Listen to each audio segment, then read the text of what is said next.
I welcome you all for this session where we are going to discuss about transistor biasing. In any electronic circuit, the main workhorse is the transistor, where we are going to have a current which is going to be controlled by a signal, where we can use that signal to monitor or control the flow of electrons in the given device and use it for various applications. You come across various applications of transistors in your daily life. Like I have shown you here, we have a power supply or an amplifier or an oscillator which generates some kind of signal which is used in even like our radio and television also. Then we have some measuring instruments like multimeter, and all these devices are going to have a transistor as the main part of its action. And in that case, the transistor is also used in various aspects of different components which are used in electronics, like operational amplifier, or you have seen here integrated circuits that I am showing here, which are the main part of all our computers that we are using nowadays. Also, you can use it even in case of say optocouplers, which is used nowadays very commonly in case of fiber optic communication, which is coming out very heavily. There also we do use a transistor. So whenever we are going to have a transistor, how we are going to apply or how we are going to use it? Just a mere device of 3 terminals is not going to help you without you like connect to it a particular voltage and particular current generating, like other resistors and also some devices like capacitors and so on and so forth, which will be giving it a property of the device that you are asking for that application from. So in that case, it is very important to use the transistor in a proper way.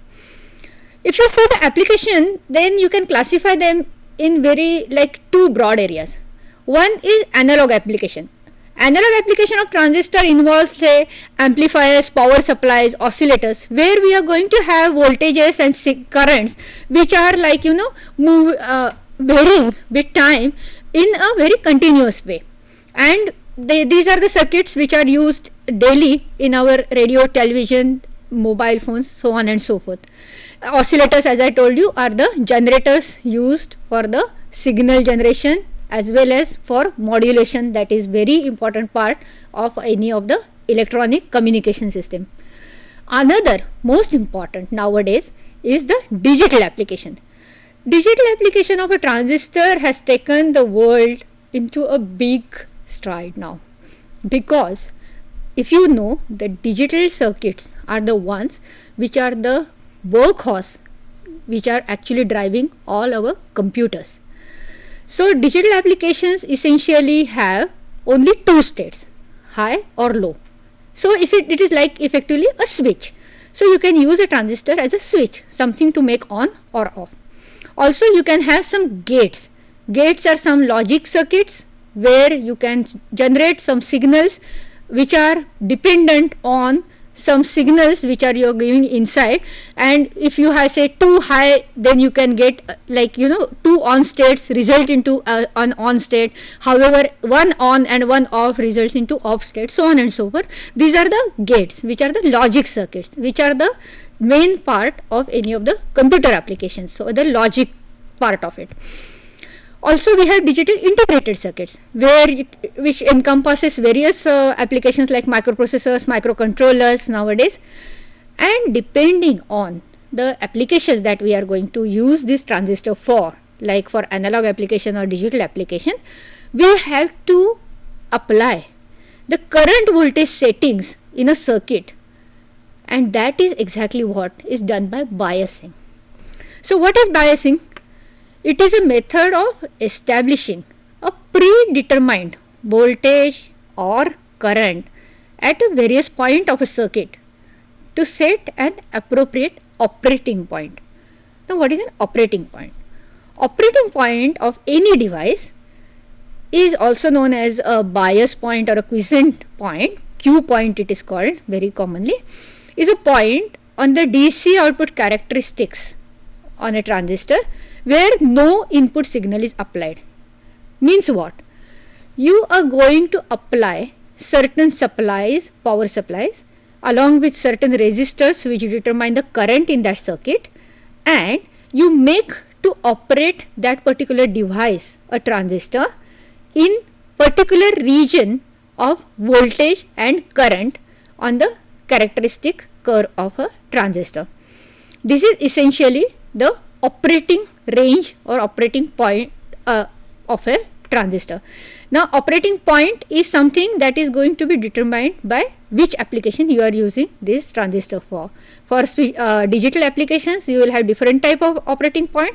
For analog applications, amplifiers and so on and so forth, you may have some other criteria. And this is exactly what we are going to discuss today. This biasing essentially should ensure the stability of operation. Meaning what? If say for example there is change in the temperature of a device, then it is quite possible that the gain of the transistor may change. Or if for example there is some change in the supply voltage itself of a power supply that you are supplying, or if you have say you have to change the device itself, say one transistor goes bad and you have to replace it by some other device. In such cases, your circuit should still work the way it is expected to work. You cannot say that just because I changed the transistor or if I replaced the transistor, then my circuit has stopped working. The circuit is going to operate under the operating conditions that you have designed it for through the biasing circuits that we are going to discuss today. But before going to biasing, I would like to bring you to a more fundamental part of it, and it is what are the different configuration in which transistor can operate. There are three essential configurations. As you know, a transistor has got three terminals: an emitter, a base and a collector. Now, in this three terminal device, since we are going to have input and output, as you know, for any circuit, to have input you should have two terminals, as well as for output you should have two terminals. We don't bother much about it because normally we measure the voltages with respect to ground, and so we don't care or don't pay attention to that actually we are measuring the voltages with respect to 2 points in a circuit.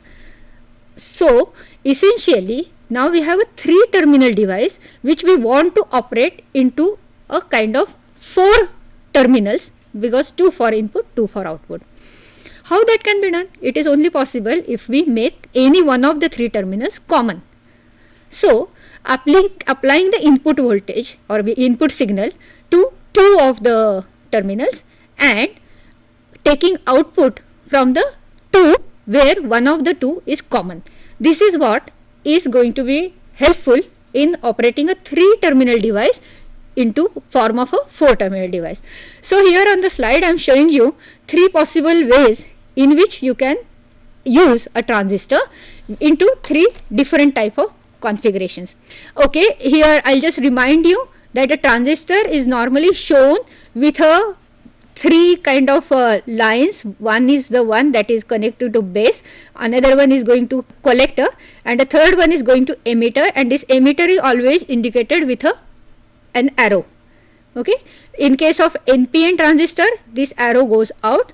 In case of PNP transistor, this arrow is shown in the other direction. So here we are going to deal today with all NPN transistors.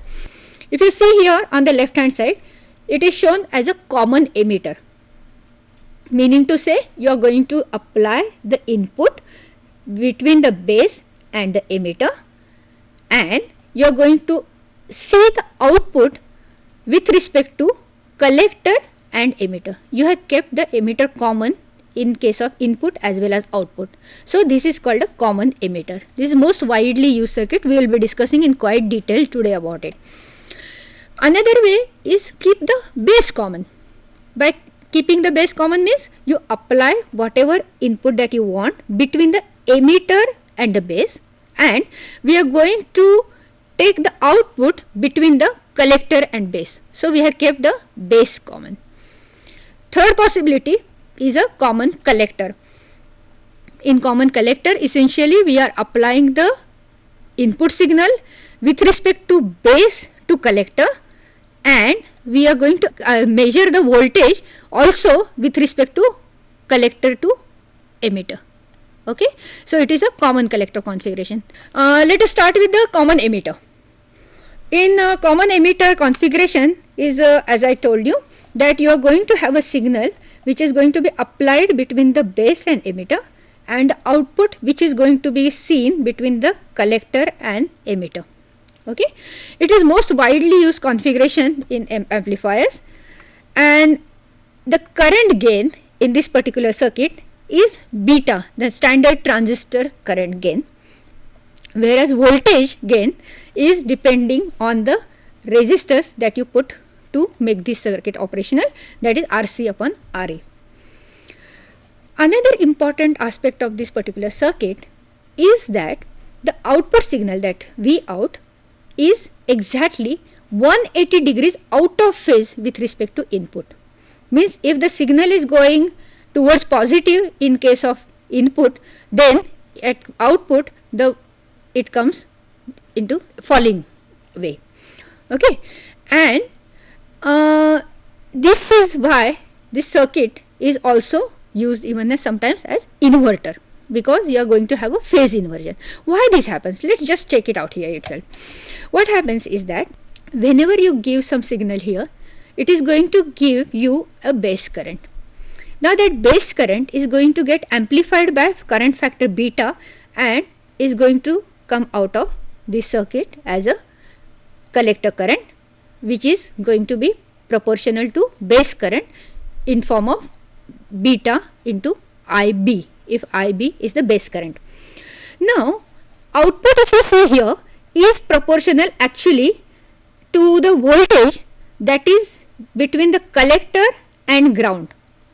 Now collector and ground voltage is nothing but V supply, V plus, minus the voltage that is dropped across RC. Okay, so output voltage VO is equal to V plus minus IC into RC. But if you are going to increase, say, IB, in that case the base current increases, then collector current also increases, IC increases. What does that mean? The voltage drop across this resistor increases, because the voltage drop is equal to IC into RC. So whenever that happens, you are going to have more drop across this RC, which effectively means that the voltage that is going to come at output is going to be less, because if you remember, V out is equal to V plus minus IC into RC. So if IC into RC increases, then V out reduces. So with increasing V in, we get decrease in output. So here we have got a phase inversion in case of a common emitter configuration. This is the only configuration where we get a phase inversion. Another configuration that we discussed is a common base.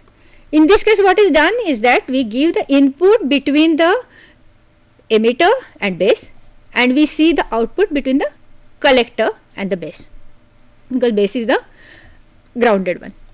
Now in this case, emitter acts as input, collector acts as output, and the base is a common terminal. So in this case, there is no IB that is going to play any role in this case, because your base itself is grounded, so there is no question of any flow of current from base inside. So we don't have any of the part concerning with the current gain coming into picture here. Okay, so essentially we are having a circuit where we don't have any current gain. However, we do have a voltage gain here, because it is proportional to the current that is being fed in here into RC, that is the potential here. So in this case, of course, whatever signal is fed here, you get a perfect reproduction at this point, and you don't get any phase reversal. Since there is no base junction coming into picture in any operation, there is no question about the base collector, which is a reverse bias junction in case of a transistor. Because of the reverse bias, if you remember that the depletion region in case of a reverse bias junction is increased, and the capacitive effects start coming in because there is a charge accumulation there.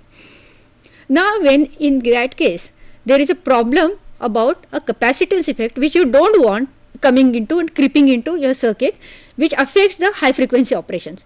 This is exactly a problem that we face when we are using a common emitter circuit. However, in case of common base circuit, since the base is grounded, there is no question of any charge accumulation per se, and we don't get any difficulty as far as the base collector capacitance is concerned, and so we can operate this circuit at quite high frequencies without any problem. Then if you go to the third configuration, it is the common collector configuration. In a common collector configuration, essentially we are giving the input with respect to the base. However, we are taking the output which is from emitter. Okay, that's why the circuit is also called emitter follower, because you are following whatever signal in the emitter at the output. You are putting your load resistance RL also here at the output. In this particular case, there are some problems, like you know that this junction, base emitter junction, always has to be forward biased, meaning to say that if we are using NPN transistor, then this base is always 0.7 electron volt more, 0.7 volts more than the emitter voltage if we are using silicon transistor. Okay, so whenever you are having any voltage that is being given to base, and whenever you are going to see the output at this point, this output always going to be less by VBE in case of common collector, and so you don't get any voltage gain here. It is almost 1. However, current gain is always there, because you are going to have a current that is going to flow here, which is proportional to IB into beta. So this is a third circuit which we have used, but there is advantage of this circuit in the following way. What is happening is that since there is very less of base current that flows in here, this circuit offers a very high input impedance to a source. Like say this is your V in is say some signal generator, or it's say thermocouple, or any of the small device that you are going to generate a current which does not have any possibility of sourcing a large current. In that case, you need a circuit which has got a very high input impedance so that you don't draw much current. This is exactly what you are doing here, that you are not drawing much of the current here. However, since you are coming here, this is almost a ground terminal which is like a current source with just the load resistance that you have put in here. This is a very nice low output impedance circuit, meaning to say that even if you draw larger currents from this circuit, it is not going to affect the operation. So in various amplifier circuit where you are going to use in audio systems, for example, the loudspeakers who have very low input impedance, so they draw lot of current. So such kind of current sourcing circuit is here. So this is used basically between the high impedance source and a low impedance load. This circuit is very commonly used in case of like audio circuits where you are going to drive loudspeakers which are very low impedance. So if you see a comparison of these three types of configurations, then we have common emitter which has got large current gain, large voltage gain. We have phase relation of input to output is 180 degrees. The impedances are medium at input as well as medium at output impedance, and its application is mostly voltage amplifiers as well as switches, I must tell you here. In case of common base, there is no current gain, but the voltage gain is quite high, and no phase reversal. Then we have low input and high output impedance, so it's not a very pleasing situation because you cannot drive loads which are very low impedance kind of thing. However, due to removal of the capacitance effects, you can use it for high frequency circuits. If in case of common collector, you have a large current gain, but the voltage gain is less than 1, as I told you, because VBE is always there. There is no phase reversal between the input and output, but it has got high input impedance and low output impedance, so we can use it for driving low impedance loads like loudspeakers. So once we know there's 3 configurations, and as I told you, this common emitter, this configuration is most widely used. Thank you very much for your attention.